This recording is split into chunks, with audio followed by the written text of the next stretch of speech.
Assalamu alaikum wa rahmatullahi wa barakatuh. We'd like to welcome you to the second part of our session on the names of Allah, in particular the name al-Awwal. And as usual, we will be taking sharing our greetings with our students and those who are visitors, etc., before starting up the session, which is session 52B. The first who greeted us is Hamza Andal, wa alaikum salam, from Grenada. Rashida Abdul Rashid, who is currently suffering from COVID, but she is attending our class. We ask Allah to make her suffering light, purification for her, and bring her out of it far better than when she entered. We pray that Allah is merciful and protects you and your family. Barakallah fikum. Zahida Shah, wa alaikum salam. Daily Ikra, wa alaikum salam. AK Basmil, who asked that we give prayers for Afghanistan. May Allah protect Afghanistan, protect the people of Afghanistan, and put wisdom and patience in the minds of the Taliban, who are on the verge of recapturing Afghanistan. We pray that the people would be protected from their extremes and that a middle path Islamic State would come out of this struggle. Faisal Ali, wa alaikum salam. Barakallahu fikum.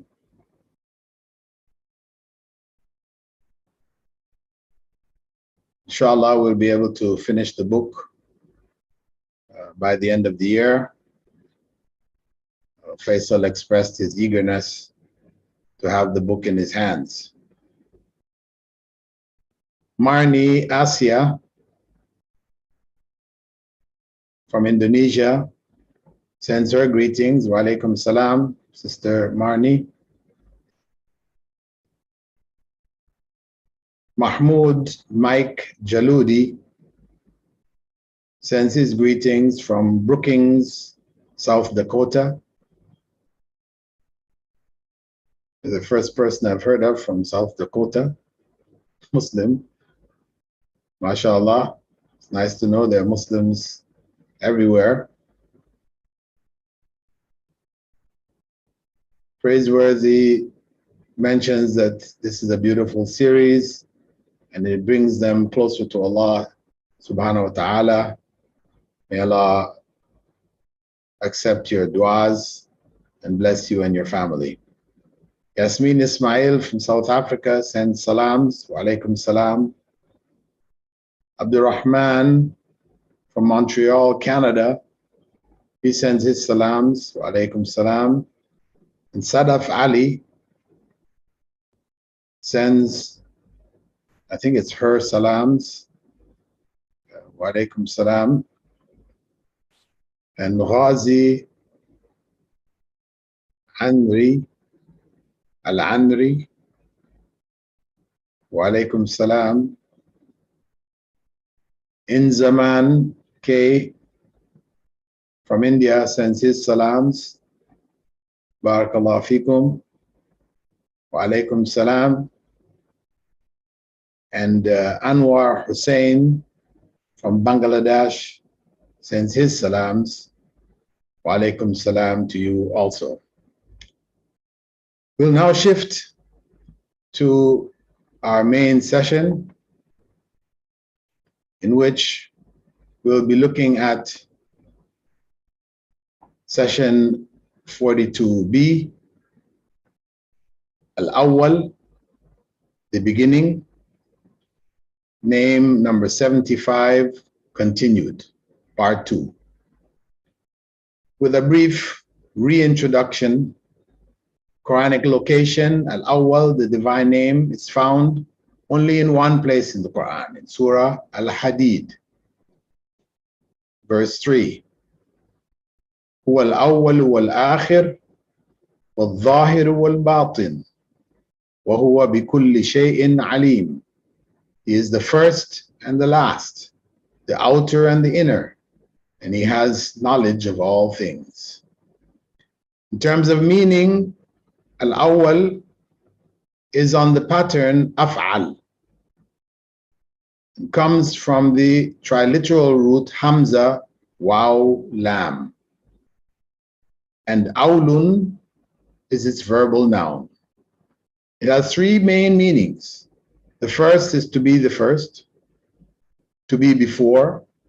The second is to come back to, or to return. And the third basic meaning is to be foremost. Though the divine name al-Awwal is only mentioned once in the Quran, its root appears some 170 times in 4 derived forms. Linguistically, al-Awwal means the one who advances or precedes others, according to the grammarian Az-Zujjaj. The firstness of Allah, al-Awwal, means the one whose existence has no beginning, according to Imam al-Bayhaqi. Abu Huraira quoted the Prophet ﷺ as supplicating prior to sleep, saying, Allahumma anta al-awwal, falaysa qablaka shay. O Allah, you are the first, and there is nothing before you. Relative to Allah, being al-awwal means that He is the first before whom nothing existed. He is the one who existed before everything else. That is why He is the first.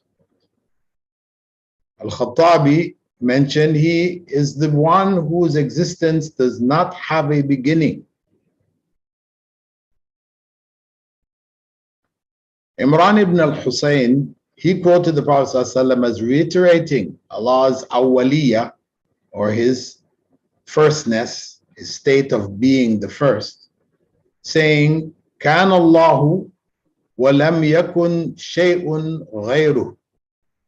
He's quoting the Prophet ﷺ as saying that Allah was, and there was nothing besides Him.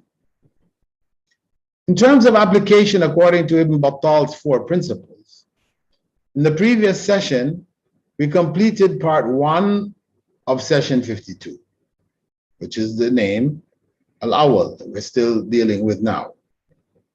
And in it, we covered the linguistic aspects of the name in detail, and we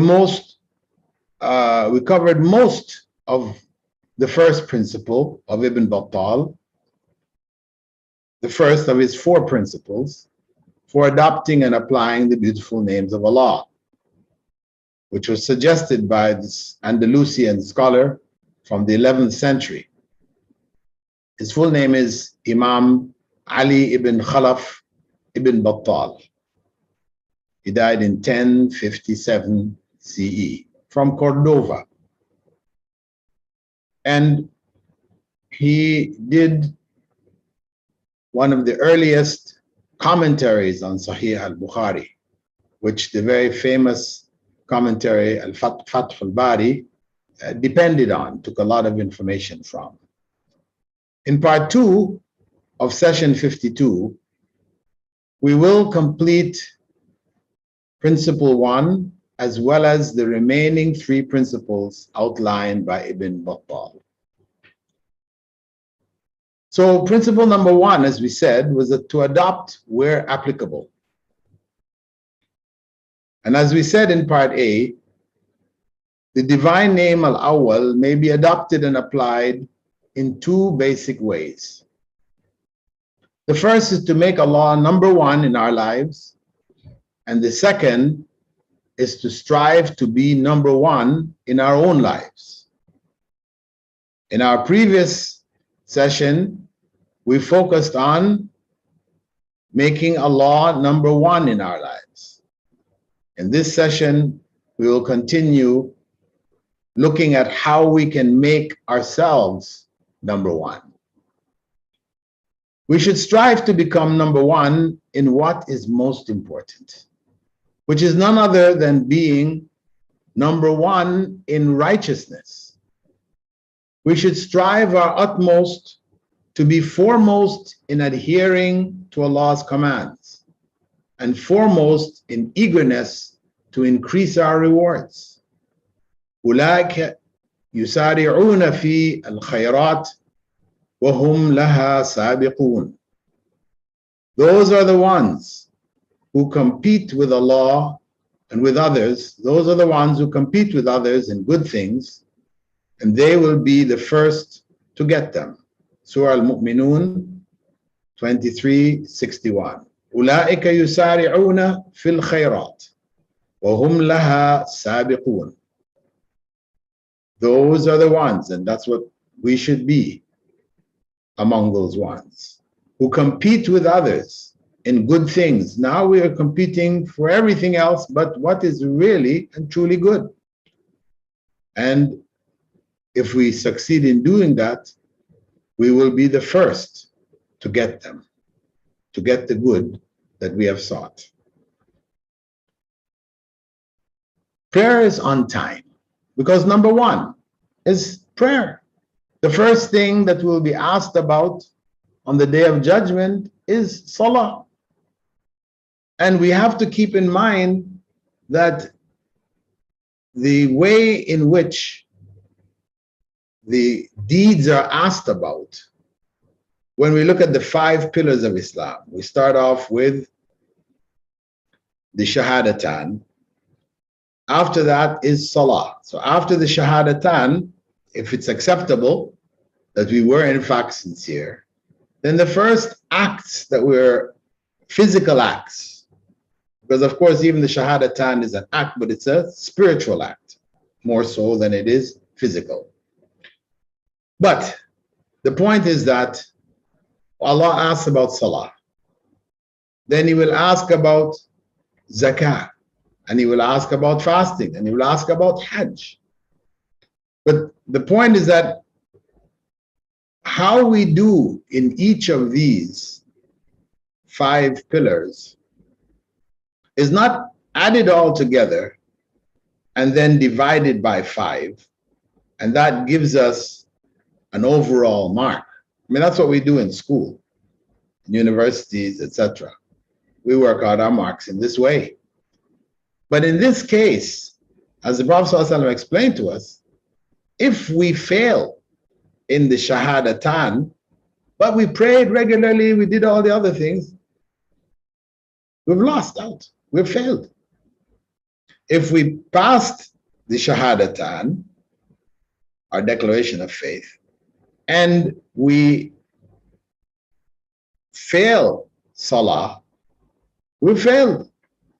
It's not that Salah, okay, you know, we can make up for weaknesses in Salah and Zakah, we gave our Zakah and we did fast. No. If we failed Salah, it's all over. So Salah, the Prophet ﷺ stressed, should be on time.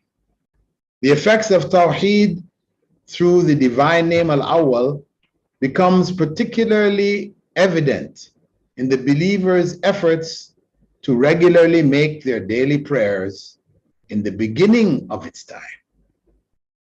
Farwa narrated that the Messenger of Allah was once asked, Ayul a'mali afdalu? Qala as-salatu fi awwali waqtiha. Some narrations, it was as-salatu ala waqtiha. which are the best deeds? The Prophet ﷺ replied, making the formal prayer, that is the salawat, because dua is also in English translated as prayer.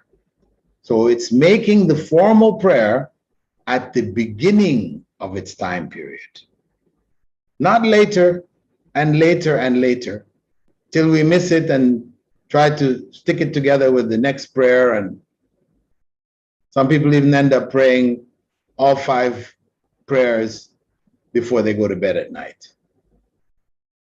But they figured that, well, I made my 5 times daily prayer. But in the sight of Allah, this is not. Formal prayer at the beginning of its time period ensures that our obligatory formal prayers are not missed. That's the whole point. Doing it at the beginning of the time, as soon as it comes in. Because it's easy for us to get distracted. Shaitan is busy. The world is pulling at us. So praying late regularly develops the habit of prayer laziness, which often leads to speedy, mindless ritual prayers at the end of the time period. The Prophet ﷺ told us to repeat such prayers as they are of no value at all. Abu Hurairah related that on one occasion, Allah's Messenger entered the masjid and a person entered shortly after him. The man prayed and went over to the Prophet ﷺ and greeted him. The Prophet ﷺ returned the greeting and then said to him, go back and pray again, for you didn't pray. The man went back and prayed in the same way as before, returned and greeted the Prophet ﷺ, who again told him, go back and pray, for you didn't pray. This happened thrice. The man then finally said, by him who sent you with the truth, that's Allah, I cannot offer the prayer in a better way than this. Please teach me how to pray. This is what Allah wanted through the Prophet ﷺ for this man to learn how to pray. He's sincere enough. You know, we say the fact that he was ready to accept, I just don't know how to pray. So teach me. So the Prophet ﷺ said to him, when you stand up for prayer, say takbir, that's Allahu Akbar. Allah is the greatest. And then recite from the Quran of what you know by heart. Of course, that's after the Fatiha. And then bow until you feel at rest. I should mention though, if all you knew was the Fatiha, then that's enough. You've done what you could. You know, Allah only holds you accountable based on your ability. Prophet ﷺ went on to say, then bow until you feel at rest. That is, your body pauses. When you stand up, you stand up. When you bow, pausing in both positions. And similarly, straighten back up again and pause. Then you prostrate, pausing. Then you sit up from your prostration, pausing, right? So it doesn't become standing up, bowing, and prostrating, and standing up again. So it's all one fluid motion. No, this is not calisthenics. It's not exercise. It's not yoga or karate or anything else. No, it's prayer. So each action, once it's completed in its form, should be followed by a pause. That pause is there for you to make dua, remembrance of Allah, reflection, etc. And the Prophet ﷺ taught us a variety of additional prayers to make in all of these positions. And we should do what we can of them. But at least our prayers should be calm. That is what is befitting in the prayer, that we pause, we rest in each position. Also, making ourselves first, we do so by catching the first line of the congregational prayers. It will also be evident to the believer's eagerness to be in the first line of the formal prayers in the mosques, to catch that first takbir. Abu Huraira quoted the Prophet ﷺ as saying, if people knew the excellence of reciting the adhan and the prayer in the first row, and that they couldn't get these opportunities except by drawing lots, they would definitely have done that. And if they knew the excellence of joining the prayer from the first takbir of the prayer, they would have been the first to do it. In terms of setting up the rows, the right side of the row is favored over the left. So when we're filling the rows, the Imam stands in the middle, then the row starts immediately behind him. And then on the right side, once that's full, then the left side. That is the way of the preferred way of filling the row. If you did it spreading out from both sides, it's also permissible, but the competitiveness of the believers would extend to filling the right side of each row, because Aisha reported that on one occasion the Prophet ﷺ had said, Inna Allaha wa malaikatuhu yusalluna ala mayamin as-sufuf. Indeed, Allah and His angels send blessings upon those on the right side of the prayer rows. Not that He doesn't send blessings on those on the left, but by specifying the right, it means that there is a greater reward. So it is preferable that people line up beginning from immediately behind the Imam, as I said, and then fill the right side of the row, then the left, then the next row, second row, begins again at the beginning, at the middle, fills on the right, then again fills on the left. As for those who believe that true worship is what is done without seeking a reward, as it was attributed to Rabi'a al-Adawiyya, that she said, addressing Allah, I do not worship you out of fear of your fire, nor desiring your paradise, but only out of my love for you. Others, following the implications of her statements, went astray by scorning and looking down on those who worshipped out of fear of the fire and desiring Allah's paradise, and called them traders and business people in their dealings with Allah, who wouldn't give anything unless they got something in return. However, Allah has praised those who worship Him out of hope and fear for His paradise, fear of His hellfire, and love and hope for His paradise. إنهم كانوا يسارعون في الخيرات ويدعوننا رغبا ورهبا وكانوا لنا خاشعين. Indeed, they used to hasten to do good deeds and supplicate to me in hope and fear, and they were humbly submissive to me. This is how Allah described the believers who He loved. Put them in a special position. So how then can we look down upon those who worship out of fear of the hellfire and out of hope for paradise?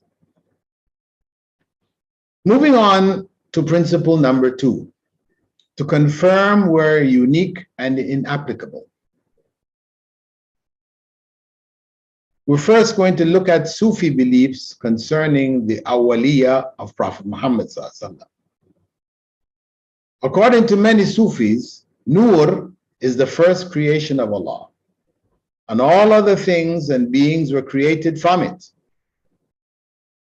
Muhyiddin ibn Arabi, the Andalusian mystic who deviated, titled traditionally by Sufis as Al-Sheikh Al-Akbar, he elaborated on the concept that Muhammad ﷺ existed before creation.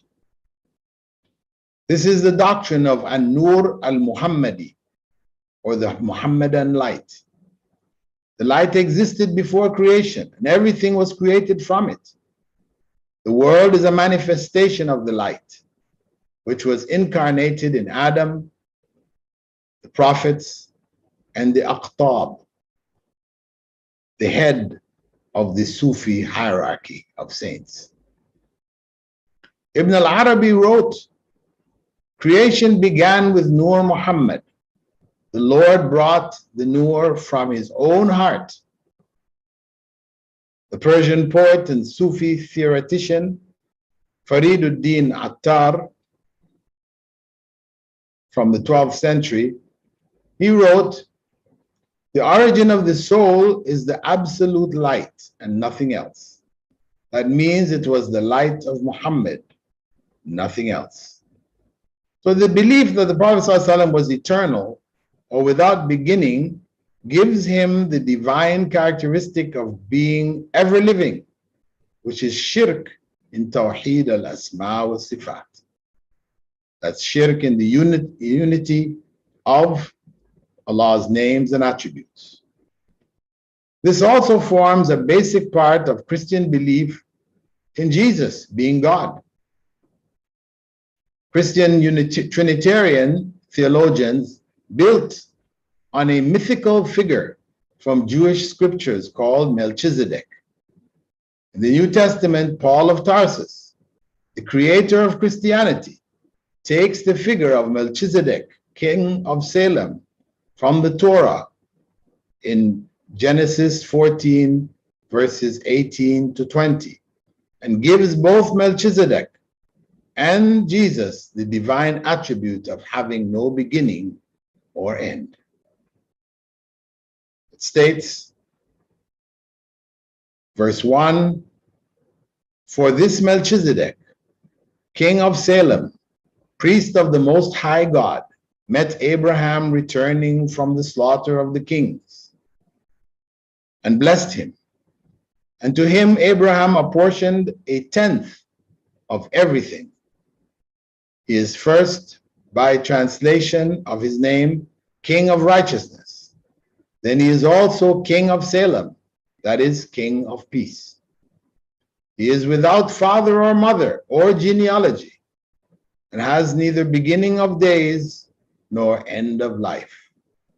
But resembling the Son of God, he continues a priest forever." Verse 5, "So also Christ did not exalt himself to be made a high priest, but was appointed by him who said to him, 'Thou art my son, today I have begotten thee.' As he says also in another place, 'Thou art a priest forever, after the order of Melchizedek.'" On the other hand, the Shiites also attributed to their Imams the awwaliyah of eternity.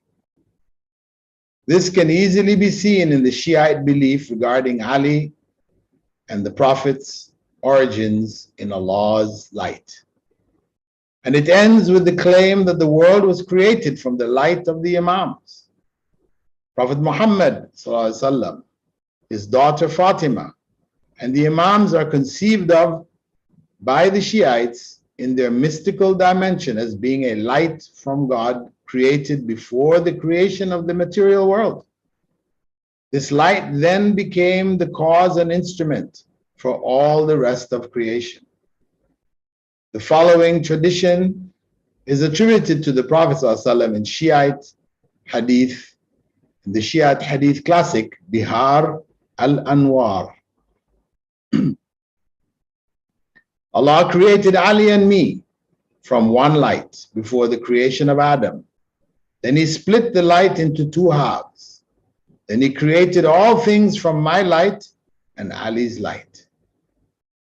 The first Imam, Ali ibn Abi Talib, is quoted by the Shiites as saying, and of course, we as Sunni Muslims don't believe these quotes, Allah is one. He was alone in His oneness. So He spoke one word and it became a light. He created the light from the light, Muhammad, my descendants, that is the other Imams, and me. Then He spoke another word and it became a spirit that He caused to settle upon the light. And He caused it to settle upon our bodies. And so we are the Spirit of Allah and His Word. And this was before He created the creation. Such beliefs lay the foundation for the claim that the Prophet ﷺ and Allah and Ali, the Prophet ﷺ and Ali are eternal and without beginning. For if Allah is eternal without beginning, then His Word and His light must also be eternal. Therefore Muhammad, Ali and his descendants must also be eternal, since they were created from Allah's eternal word and light. That's the conclusion. Consequently, the second principle of Imam Ibn Battal requires that believers must reject all claims in which the eternal attribute is given to Allah's creatures, in order to preserve the basic concept of Allah's attribute of being al-Awwal, the eternal first. Principle number 3, we have hope where there is a promise. The divine name al-Awwal contains Allah's promise from eternity that He has destined what is best for all of His creatures from all aspects. The Qadr. This divine promise invites us to be patient and to put our full trust in Allah. The Prophet ﷺ elaborated on this concept, saying, be aware that if the whole of humankind gathered together in order to do something to help you, they would only be able to do something for you which Allah had already written for you.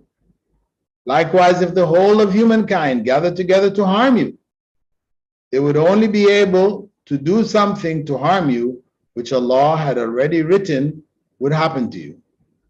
The pens writing the Qadr have been lifted from the pages of destiny, and the ink has already dried.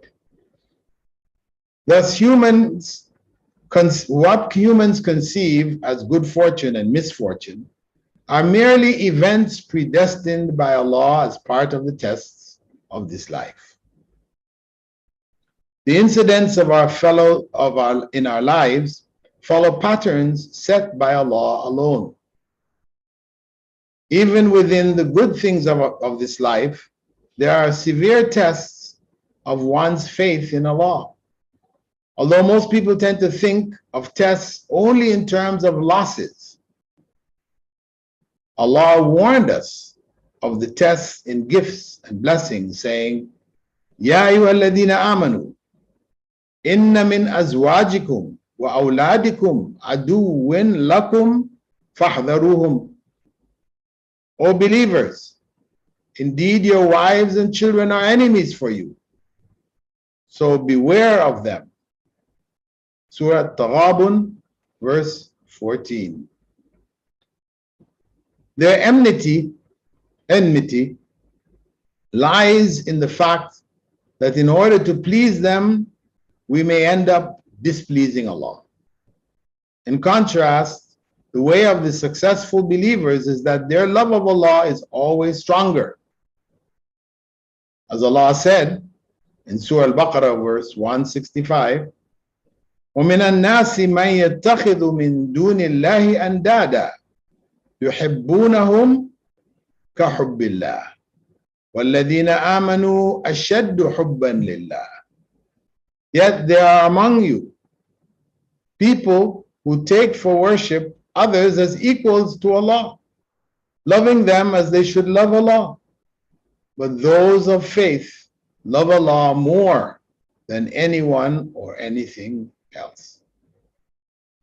Likewise, in the distasteful events of this life, there lies tests. As Allah said, لَنَبْلُوَنَّكُمْ بِشَيْءٍ مِّنَ الْخَوْفِ وَالْجُوعِ وَنَقْصٍ مِّنَ الْأَمْوَالِ وَالْأَنفُسِ وَالثَّمَرَاتِ وَبَشِّرِ الصَّابِرِينَ. Surely I will test you with fear, hunger, loss of wealth and life, and the fruits of your work. So give glad tidings to those who are patient. Surah Al-Baqarah verse 155. Sometimes the cause and effect patterns are easily recognizable, and sometimes they're not. As in the case when apparently good results come from evil events, or bad results come from good events. Allah has explained that the wisdom behind these apparent irregularities is often beyond human immediate comprehension due to their limited scope of knowledge. As Allah said in Surah Al-Baqarah verse 216, وَعَسَىٰ أَن تَكْرَهُوا شَيْئًا وَهُوَ خَيْرٌ لَكُمْ وَعَسَىٰ أَن تُحِبُّوا شَيْئًا وَهُوَ شَرٌّ لَكُمْ وَاللَّهُ يَعْلَمُ وَأَنْتُمْ لَا تَعْلَمُونَ. It is possible that you dislike something that is really good for you, or you may like something bad for you, but Allah knows what is best for you and you don't know. Consequently, our realm of influence in the course of events which make up our lives is limited to mental choices between options presented to us. The ultimate results of these choices, however, are not under our control. In other words, as is commonly said, man proposes and God disposes. Calamities are the foundation on which the higher spiritual quality of patience is developed. Though we tend to think that having a lot of problems and difficulties is bad, how we respond to the trial that we face will determine whether they're actually bad or not. We are the ones who make that determination. Consequently, it is not surprising to find that the righteous are subject to many more tragedies and difficulties in their lives. Sa'ad reported that he asked the Prophet ﷺ, who among humankind had the most trials? And he replied, the prophets. Then those most like them, then those most like them. Al-Anbiya, thumma al-amthal, fal-amthal. Humans are tested according to the levels of their faith. If their faith is firm, their trials increase in severity. And if there is weakness in their faith, they will be tried accordingly.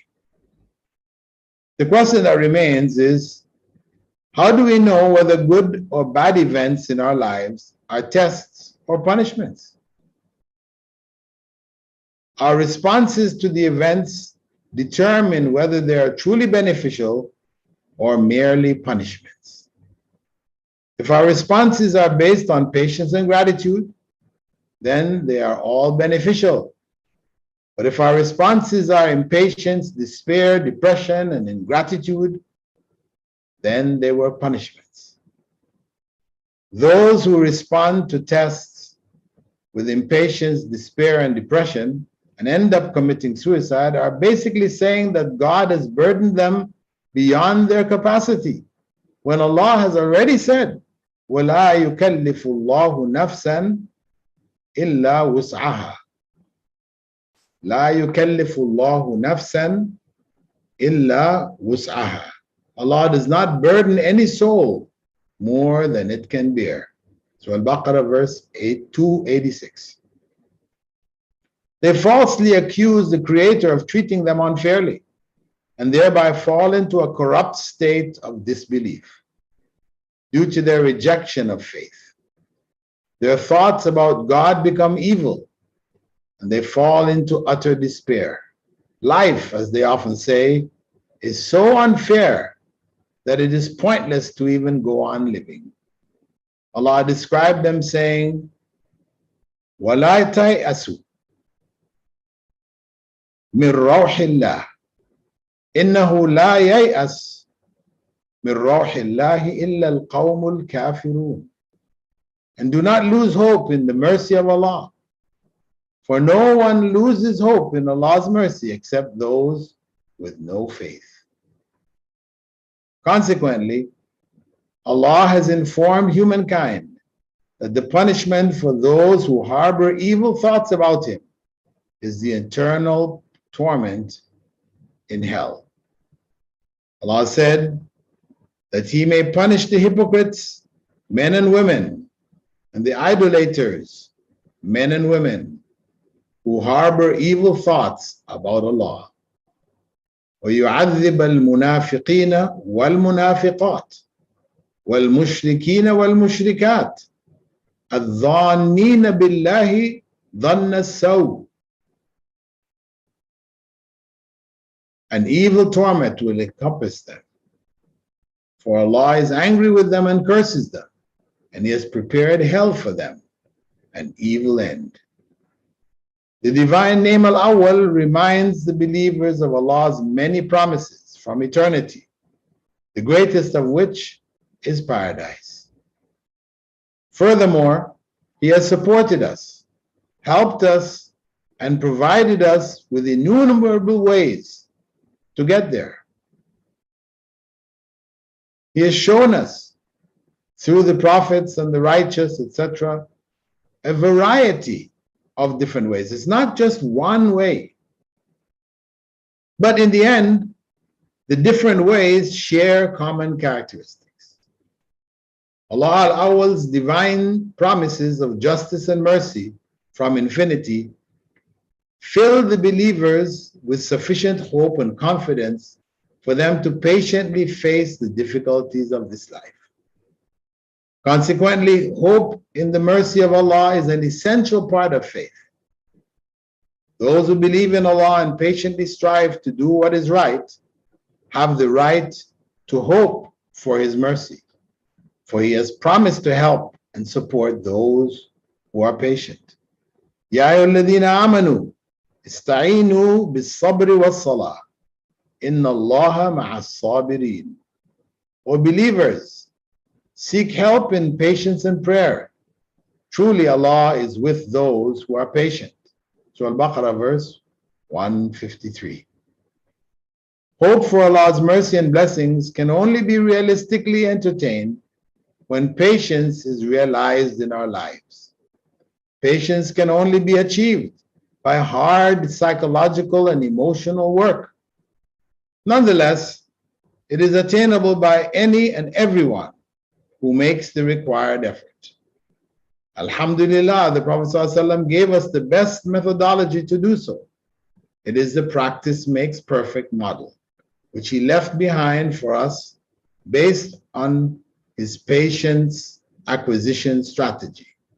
He was quoted as saying, وَمَا يَتَصَبَّرْ يُصَبِّرْهُ اللَّهُ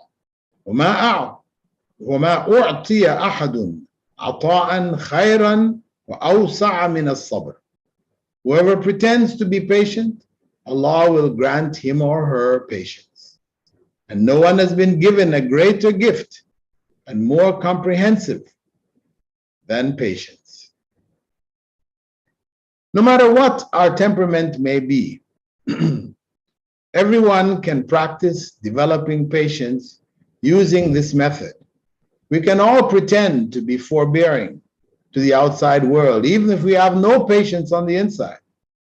If we do it regularly with the intention of acquiring the habit, eventually it will become a part of our character. It does not involve a lot of effort, but it is a quality worth sacrificing our egos and our nerves for. For those of us who believe that we already possess this quality, we should realize that forbearance and patience is not when we let problems slide or let them happen a couple of times, but when they happen for the third time, because we have built up so much rancor and anger inside ourselves, we explode. Many relationships get destroyed because of this type of momentary rage. Patience is consistent and continuous and not merely momentary. Moving on to principle number 4.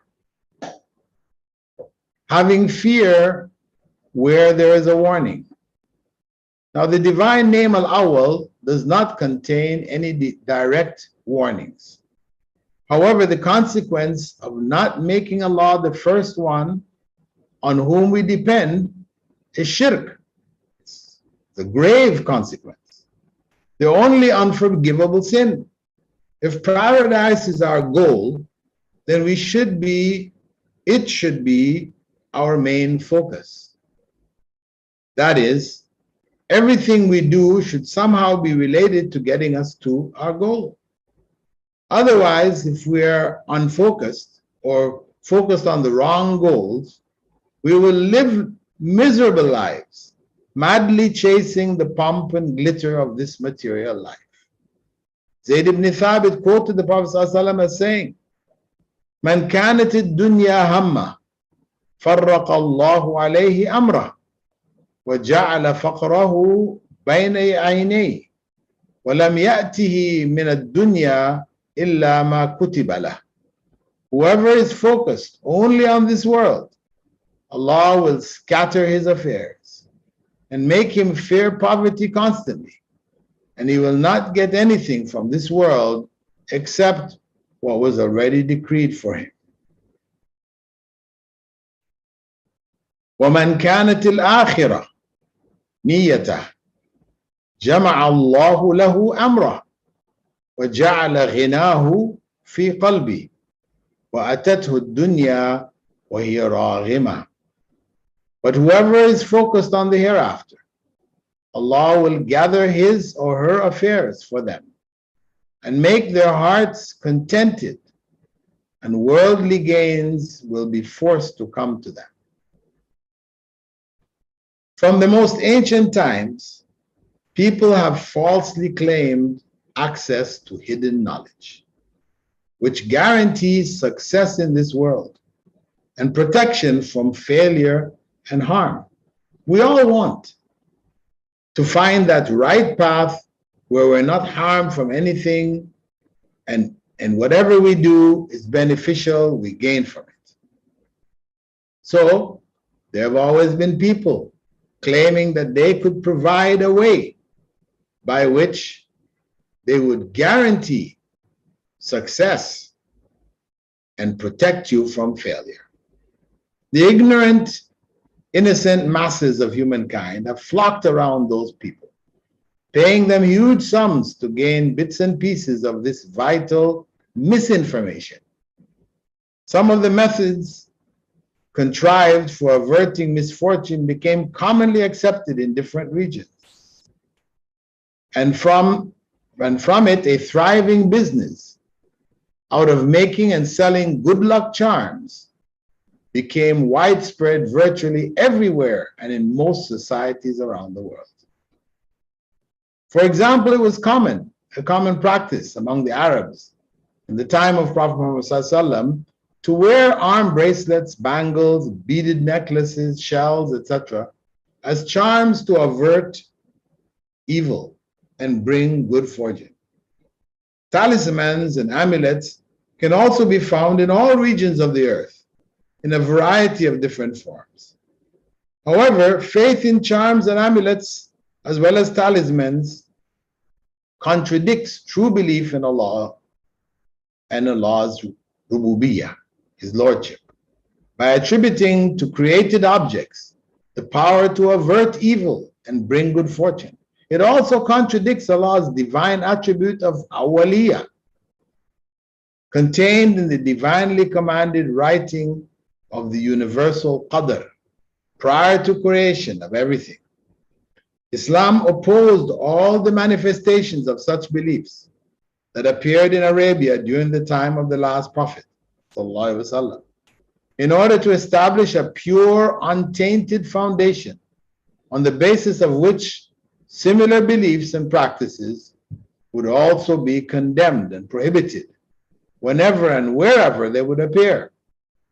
Such beliefs, in fact, provide the ideological basis for idol worship in most pagan societies, and the charms themselves represent a branch of idolatry. This relationship can easily be seen in the Catholic branch of Christianity, where Prophet Jesus is deified. His mother Mary and the saints are worshipped, and pictures, statues, and medallions with their images containing the likeness of these individuals are kept and worn for good fortune. When people accepted Islam during the Prophet ﷺ's time, they brought with them some of their old beliefs in charms, and were collectively known, these beliefs were collectively known as tama'im. Consequently, there are many recorded statements of the Prophet ﷺ in which he strictly forbade the use of such idolatrous religious objects. For example, Imran ibn Hussein reported that on one occasion when the Prophet ﷺ saw a brass bangle on a man's upper arm, he said to him, "Woe be to you, what is this?" The man replied that it was to protect him from a sickness called al-Wahina. The Prophet ﷺ went on to say, "Cast it off, for verily it would only increase your weakness in weakness. And if you died with it on, you would never succeed." Thus, the wearing of copper, brass, or iron bracelets, bangles, and rings by the sick or the healthy in the belief that they will avert or cure sickness is strictly forbidden in Islam. Such practices also fall under the prohibition against the treatment of illness with haram. Haram cures will not bring about true cure. The Prophet ﷺ said, "Treat each other's sickness, but do not treat sicknesses with forbidden things."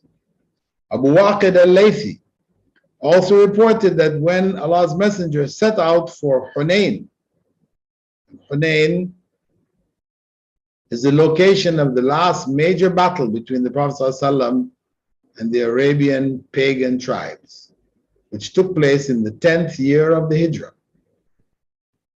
So in that 10th year, they set out, the Prophet ﷺ and his companions set out to do battle with these idolaters. On the way, they passed by a tree called Dhatu Anwat. I mean, the pagans called it Dhatu Anwat. Literally, Dhatu Anwat means that which has things hanging on it. The idolaters used to hang their weapons on its branches for good fortune. So some of the Sahaba, the companions of the Prophet ﷺ, who were new to Islam, they were new converts, they asked the Prophet ﷺ to designate a similar tree for them. And the Prophet ﷺ replied, "Subhanallah, this is just like what the people of Moses said to him, Ij'al lana ilahan kama lahum alihah.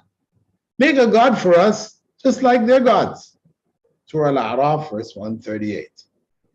Then the Prophet ﷺ went on to say, "By the one in whose hand rests my soul, you will all follow the paths of those before you." In this hadith, the Prophet ﷺ not only rejected the concept of good luck charms, but he also prophesied that Muslims of later generations will imitate the idolatrous practices of the Christians and the Jews. Dhikr beads in common practice amongst Muslims imitate the rosaries of the Catholics, which preceded them. The Mawlid celebration of the Prophet ﷺ's birthday imitates Christmas of the Christians, which was done for hundreds of years before Islam, or the final message of Islam. And the belief among many Muslims in saints and their intercession is no different in principle from that found in Christianity. The prophecy has already come true.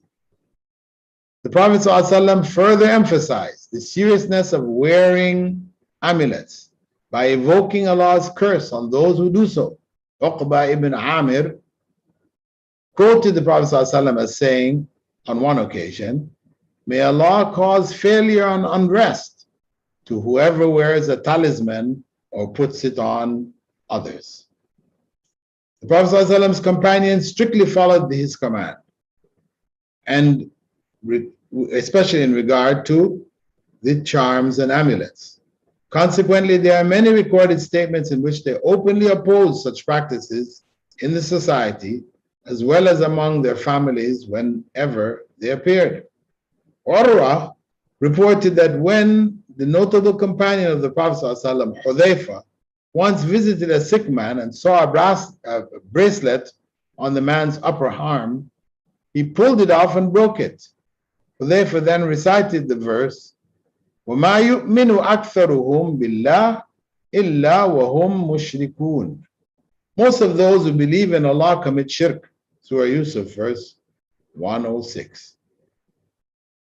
On another occasion, Hudhayfa touched the upper arm of another sick man and discovered a khayt, that is a cord necklace, knotted. When he asked the man what it was, the man replied, "It is something containing a spell which was especially made for me." Hudhayfa tore it off the man's arm and said, "If you had died with it on, I would never have made the funeral prayer for you."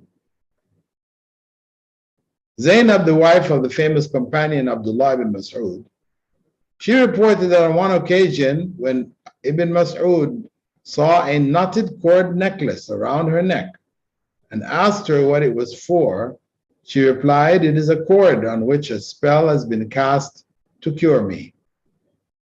He immediately snatched it from her neck and broke it up, saying, "Surely the family of Abdullah ibn Mas'ud has no need for shirk. I've heard Allah's Messenger say, indeed, spells, talismans, and charms are all shirk." Zainab replied, "Why are you saying this? My eye used to twitch, and when I went to so-and-so the Jew, he put a spell on it and it stopped twitching." Ibn Mas'ud said, "Indeed, the twitching was only a devil prodding your eye with his hand. So when you had it bewitched, he left it alone, and your eye stopped twitching. It would have been sufficient for you to have said, as the Prophet ﷺ used to say, Allahumma adhib al-ba's rabb al-nas, washfi anta shafi, la shifa'a illa shifa'u, shifa'an la yughadiru saqama." Remove the suffering, O Lord of humankind, and heal me perfectly, as you are the true healer. There is no cure except your cure, a cure not followed by sickness. So belief in charms gives created things the divine power to avert misfortune. And thus, those who subscribe to such beliefs limit Allah's rububiyyah and His awwaliyah with respect to the recording of qadr. In fact, they consider the charms to be more powerful than Allah, since the charms are thought to be able to prevent this misfortune which Allah has destined. Therefore, belief in charms is an obvious form of shirk. as Abdullah ibn Mas'ud stated in the previously mentioned narration from his wife. This ruling is further strengthened by a narration in which the companion Uqba ibn Amir reported that once when a group of 10 men came to the Prophet ﷺ to pledge allegiance, he accepted the oath of allegiance from only 9 of them. So they asked him, "O Messenger of Allah, why did you take the covenant from 9 of us and refuse this man?" The Prophet ﷺ answered, "He is wearing a talisman." The man immediately inserted his hand into his cloak, pulled out the talisman, and broke it up. When the Prophet ﷺ finished taking the man's oath, he turned to the rest of them and said, "Whoever wears a talisman has committed shirk." But in the case of Quranic charms, this is an area of shubha or doubt that some people lean towards accepting, towards it being acceptable, because charms made from Quran is the word of Allah, etc., should be okay. The leading and most knowledgeable of the Sahaba, including Ibn Mas'ud, Ibn Abbas, and Hudayfa, and others, all oppose the wearing of Quranic charms. However, some scholars among the Tabi'un, students of the Prophet's companions, allowed it, but most were against it. It should be noted that the texts of the Hadith forbidding talismans do not distinguish between charms containing Quran and those which did not. Moreover, we have no record of the Prophet ﷺ wearing Quranic verses or allowing them to be worn. Moreover, the wearing of Quranic charms also contradicts the prophetic method of breaking spells and averting evil. The authentically recorded Sunnah is to recite certain prophetically prescribed Quranic verses or chapters, like chapter 113 and 114, and the verse 255, known as Ayatul Kursi in Surah Al-Baqarah, whenever evil approaches or is encountered. The only authentically prescribed method of gaining good fortune from the Quran is also by its recitation and application of its meaning. al-Awwal al-Mawdudi, who died in 1979, once said that wearing the Quran as an amulet is like the case of a sick man given a prescription by a doctor, but instead of reading the prescription and getting the medicines which are prescribed, instead he rolls it into a ball, puts it in a pouch, and hangs it around his neck, believing that it will make him well.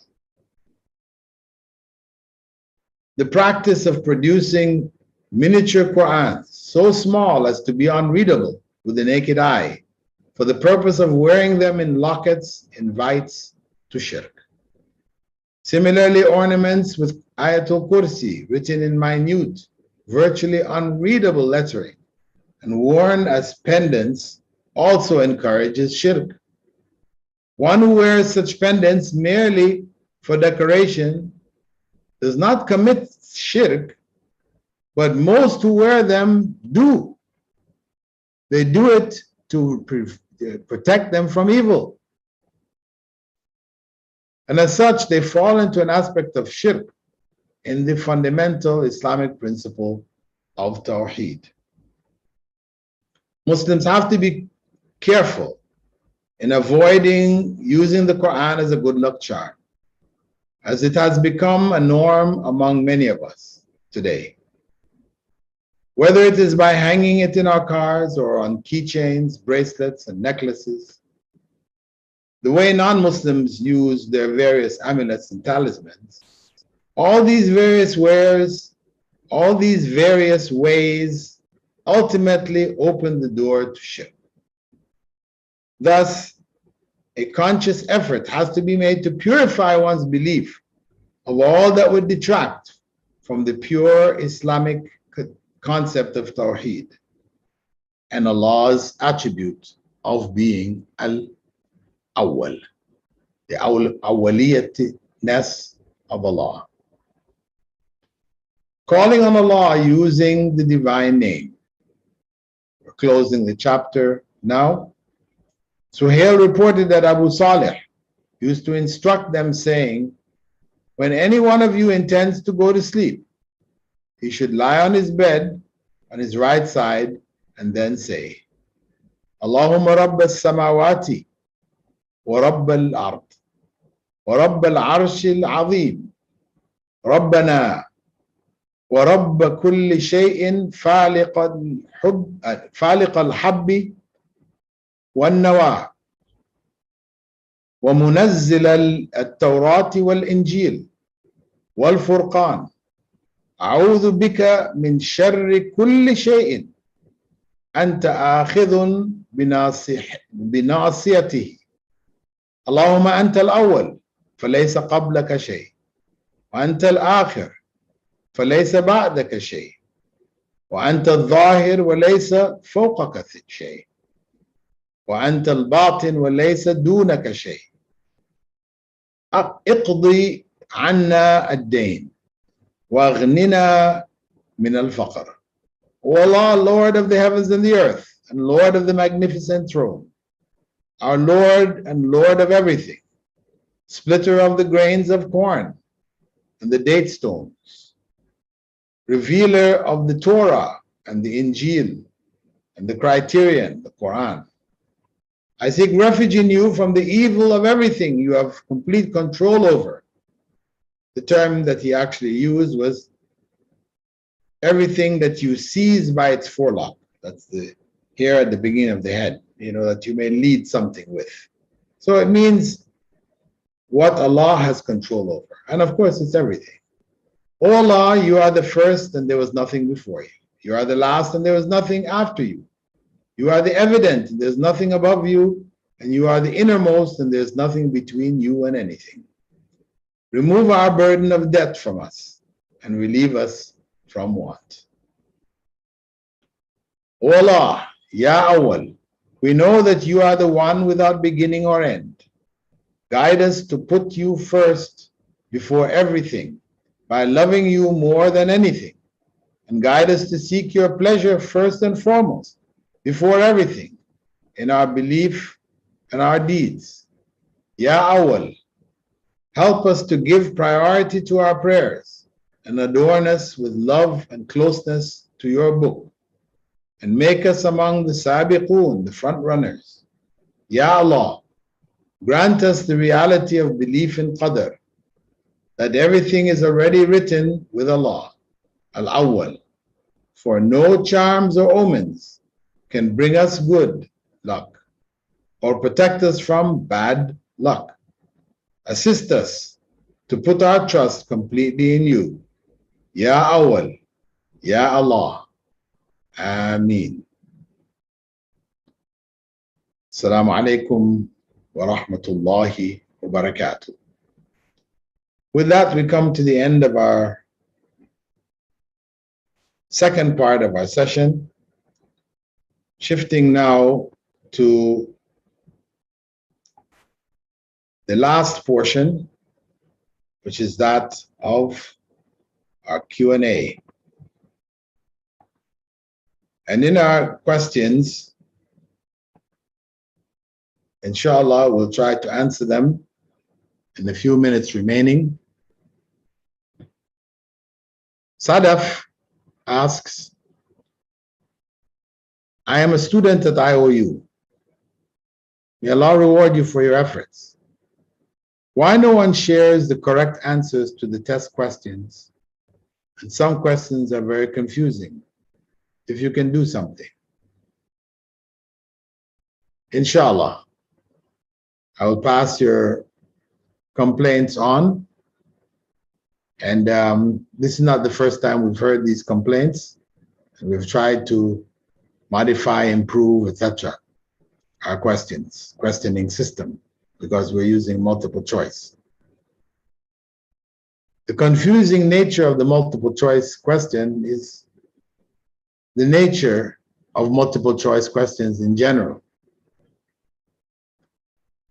The second question, Ahnaf Shan Rayan asks, if a person died being a non-Muslim without knowing anything about Islam, what will happen to him after his death? This is a story which I've explained before, that those people who didn't receive the message, they're called Ahlul Fatra, that they will be brought back on the day of judgment when everybody else is being judged based on their deeds, having had access to knowledge. And they, along with others who didn't have access to the knowledge about Islam, will be given a test. And that major test which will be given to them on that day, it will determine whether they go on to hell or they will go on to paradise.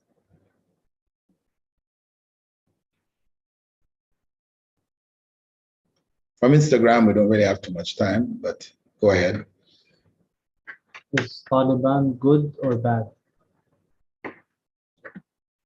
The Taliban had good, a lot of good, when they were fighting against the Russians. It was clear, Russians, those who supported the Russians were atheists. They didn't believe in God. So they're fighting a rulership, an administration of disbelief. Whereas after they were removed, and we don't need to get into how they were removed. Yes, the Americans were the ones who kicked them out, and they were connected with bin Laden. They defended him, protected him, and he attacked America, and they received the consequence. They were removed from power after ruling Afghanistan for a few years. Then a neutral government was set up, relatively neutral, which tried to deal with progress in the country, protecting the rights of women, children, etc., developing the country. But that effort was not really possible to complete itself without the participation of the Taliban, who were representing a large chunk of the country. So today, and from that time, they've been fighting, mainly against the Americans. And the Americans have now pulled out of Afghanistan. So they are no longer being hunted down, bombed, etc., by the Americans. So now they're attacking the main body of Muslims who are Afghanis like themselves and Muslims. So we have to say that their strategy now of attacking, bombing, blowing, they've been doing it all along anyway. But now it's open and straightforward. It's not good. It's evil. They're assassinating people, anybody who cooperated with the Americans, etc., as they assassinated teachers and members of the government, etc. Now they're playing a negative role, because all the promises they made before the American pullout, they're now breaking them. Not trying to find a solution at the peace table, but attacking the rest of the country and trying to take it over for themselves. So that's what I have perceived from the information that has come to me. And I ask Allah to guide the Taliban back to that middle path, to become ummatan wasata again, a middle path, not to one extreme or to another. Question, Sheikh, I promise inshallah not to commit a sin for a certain period, but unfortunately I went back doing it, or doing that sin again before the period in question. Do I have to make kafara for this? Yes, if you make a promise, an oath, and you break it, you have to make kafara. Next question, how is celebrating the Independence Day of countries? Well, it's a celebration, it becomes like an Eid. And the Prophet ﷺ had said we only have two Eids, Eid al-Fitr and Eid al-Adha. Stop all the others. So it's preferable not to celebrate Independence Day, because what does Independence Day really mean? Independence from who? We were one ummah. We're now independently able to split up our ummah. You know, after they've split up the ummah for us. You know, Western powers that colonized the Muslim world for hundreds of years, chopped up the ummah. So now we are independent in our state of having been chopped up. We need to get back together with other countries that share our values, etc., and become one again. The Prophet ﷺ had said, Yadullah ala al-jama'ah. Allah's hand, His support, His help is on the united body of Muslims. With that, inshallah, we come to the end of our questions, and we hope to see you in our next session, where we'll be moving on to the name al-Akhir. As we've seen in the du'as already, you know, al-Awwal and al-Akhir seem to be connected. We'll be looking at al-Akhir, inshallah. Barakallahu feekum. سبحانك اللهم وبحمدك نشهد أن لا إله إلا أنت نستغفرك ونتوب إليك. السلام عليكم ورحمة الله. في أمان الله.